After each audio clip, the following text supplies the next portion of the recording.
मैंने अपनी अलमारी खोलकर एक सूती साड़ी निकाल ली। मुझे साड़ी पहनना बहुत अच्छा लगता है क्योंकि मुझे साड़ी में बहुत सुविधाजनक प्रतीत होता है। मैंने तैयार होकर एक बार खुद को बड़े आईने में निहारा। मैं दफ्तर के लिए बिल्कुल तैयार थी। जाने से पहले मैंने एक नज़र पलंग की तरफ देखा। मेरे पति पुनीत गहरी नींद सो रहे थे। मैंने एक गहरी सांस ली और बाहर की तरफ चल दी। दफ्तर में प्रवेश करते ही प्रिया ने कहा, वाओ संध्या, इस सूती साड़ी में तो तुम कुछ ज़्यादा ही सुंदर दिख रही हो। मैंने मुस्कुराते हुए कहा, शुक्रिया प्रिया, तुमने तो मेरा दिन ही बना दिया है। तभी हमारे दफ्तर में काम करने वाला शिवा भी आ गया। हम दोनों एक दूसरे की तरफ देखकर मुस्कुराए और फिर वो अपने डेस्क की तरफ चला गया।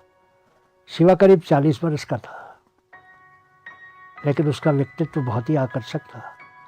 उसके चेहरे पर हमेशा ही एक बहुत ही मिलनसार मुस्कान होती थी। वो हमेशा दूसरों की इज्जत करता था। तो 40 के ऊपर, पर कम उम्र का ही दिखता था। मैं दफ्तर में सिर्फ 1 महीना पहले ही काम करने आई थी। थोड़े से कर्मचारी थे वहाँ, लेकिन सभी मुस्कुराते रहते थे। उस दिन लंच के समय मेरे पीछे से एक आवाज़ आई, क्या मैं यहाँ बैठ सकता हूँ? मैंने मुड़कर देखा तो अपने हाथों में लंच लिए शिवा खड़ा था। ज़रूर ज़रूर, आओ बैठो ना। हम दोनों एक दूसरे के आमने सामने बैठ गए और बातें करने लगे। शिवा ने पूछा, इस हफ्ते की छुट्टी कैसी रही? कुछ खास नहीं था, बस कुछ घर के काम बाकी थे, वही कर दिए। और तुम्हारी छुट्टी? क्या तुम परिवार के साथ कहीं घूमने गए थे? मैंने अनुमान लगाया कि वो शादीशुदा ही होगा, इसलिए पूछ लिया। नहीं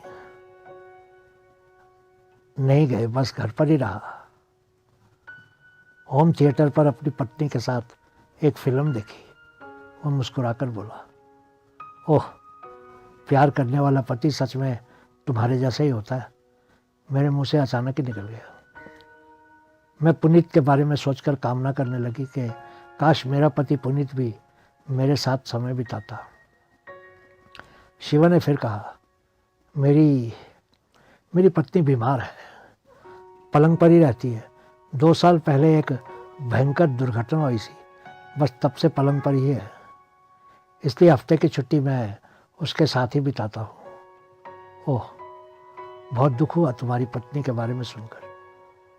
तुम अकेले सब कुछ कर लेते हो? मैंने शिवा की आंखों में झांकते हुए पूछा। मैं तो बस अपने खाना बनाने वाले कुक और नर्स पर ही आश्रित हूँ। वही मेरी पत्नी की देखभाल करती है। वैसे घर में एक नौकरानी भी है, कोई और विकल्प है ही नहीं। उसकी आंखें कुछ नम हो गई थी। मुझे समझ ही नहीं आया कि अब आगे क्या बात करूं। खैर, हमने लंच समाप्त किया और फिर वापस काम पर लग गए। अगले कुछ दिनों तक मेरी और शिवा की हर दिन ही लंच के समय बातचीत होने लगी। शिवा बहुत ही बुद्धिमान था और बहुत संभल कर बातें किया करता था। बीच बीच में मजाक भी बहुत अच्छे से कर लेता था। उससे बातें करना मुझे हमेशा ही अच्छा लगता था। एक दिन उसने कहा, संध्या, तुमने अपने परिवार के बारे में तो मुझे कुछ बताया ही नहीं है। मैंने गहरी सांस लेकर कहा, मेरे परिवार में ऐसी कोई ख़ास बात ही नहीं है जो बताने योग्य हो। मेरे पति पुनीत कोई काम नहीं करते हैं, वो शराबी हैं और शराब के नशे में धुत रहते हैं। मैं ही घर चलाती हूँ और उनको शराब के लिए भी पैसे देती हूँ। बस एक 10 बरस का बेटा है, लेकिन मैंने उसको बोर्डिंग स्कूल में डाल दिया, उसके पिता के प्रभाव से उसको बचाने के लिए। शिवा ने साफ गुस्से से कहा, कितने गैर जिम्मेदार हैं तुम्हारे पति। कोई बात नहीं शिवा, अब आदत हो गई है। शुरू के 2 वर्ष वो काम करते थे, पर बुरे दोस्तों की दोस्ती ने उनको बिगाड़ दिया। मैंने उनको उपचार के लिए अस्पताल में भी भर्ती करवाया था, पर कोई लाभ नहीं हुआ। अब तो वो शराब के गुलामी हो गए। अब कुछ नहीं हो सकता है। लेकिन मैं हमेशा ही सकारात्मक सोचती हूँ और खुद को घर के कामों में और दफ्तर के कामों में व्यस्त रखती हूँ। मैंने जीवन को इसी रूप में स्वीकार कर लिया है। संध्या, तुम बहुत हिम्मत वाली औरत हो। तुम धैर्य की प्रतिमूर्ति हो, शिवा ने मेरी आंखों में देखते हुए कहा। ओ शिवा, तुम भी तो कुछ कम हिम्मत और धैर्य वाले नहीं हो। तुम तो अपनी पत्नी के लिए कितना बलिदान करते हो। तुम तो एक बहुत प्यार करने वाले इंसान हो। फिर एक दिन शिवा ने अचानक ही मुझे कहा, संध्या, आज तुम इस साड़ी में कुछ ज़्यादा ही सुंदर दिख रही हो। मुझे उसके द्वारा की गई प्रशंसा अच्छी लगी। किसको अच्छी नहीं लगती है। मैं अपने पति से बात करने को तरस जाती थी, पर मुझे मन मारकर अकेला ही रह जाना पड़ता था। इसलिए शिवा से बातें करना बहुत ही अच्छा लगता था। शिवा में मैंने एक अच्छा दोस्त पा लिया था और मैं अब पहले से ज़्यादा खुश थी। शिवा, मैं 2 दिन की छुट्टी लेकर अपने बेटे से मिलने जा रही हूँ। अब मैं तुमको अगले सोमवार को मिलूँगी। बहुत अच्छी बात है।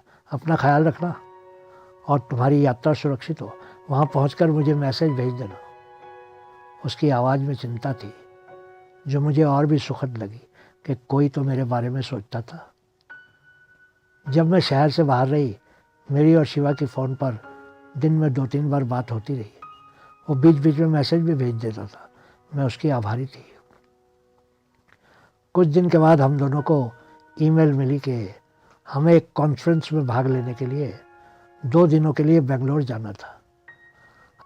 हमारे लिए बेंगलोर के एक बढ़िया होटल में 2 कमरे बुक करवा दिए गए थे। हमारे जहाज़ के टिकट कंपनी ने हमारे पास भिजवा दिए थे। फिर उस दिन मैं और शिवा जहाज़ में एक दूसरे के साथ बैठे बेंगलोर जा रहे थे। पिछले कुछ महीनों में हमारी दोस्ती और भी पक्की हो गई थी। उसका कंधा मेरे कंधे को छू रहा था और वो मुझे कुछ कुछ अच्छा भी लग रहा था। पहले दिन हम सुबह से शाम तक कॉन्फ्रेंस में ही रहे। पहली रात को हम दोनों ही अपने अपने कमरे में जल्दी ही सो गए, पर अगले दिन शाम को शिवा के कहने पर हम दोनों बाहर घूमने गए और हमने एक अच्छे से रेस्टोरेंट में खाना खाया। बाहर जाने से पहले मैं कुछ देर शिवा के कमरे में गई थी, क्योंकि वो नहा रहा था। मैं एक पत्रिका पढ़ने लगी थी।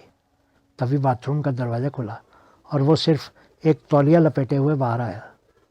मैं और वो दोनों ही थोड़ा घबरा गए।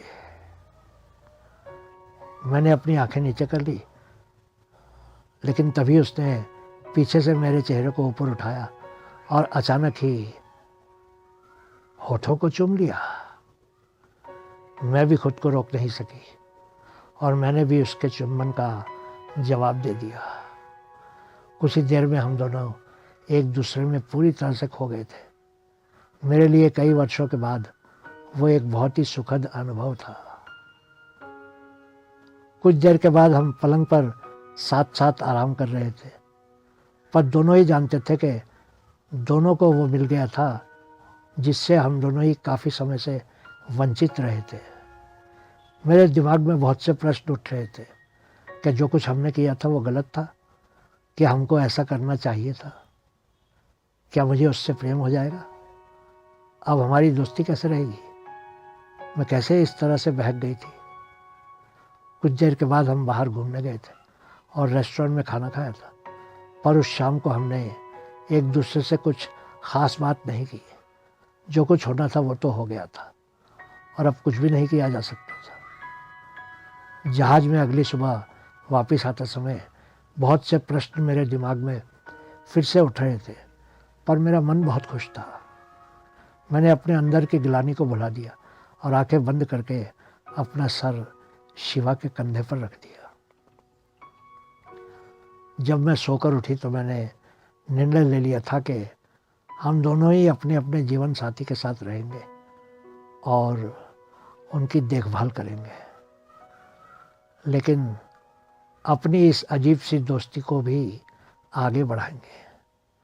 हम दोनों के पास हमारी उस समस्या का कोई भी समाधान नहीं था, बहुत बहुत शुक्रिया।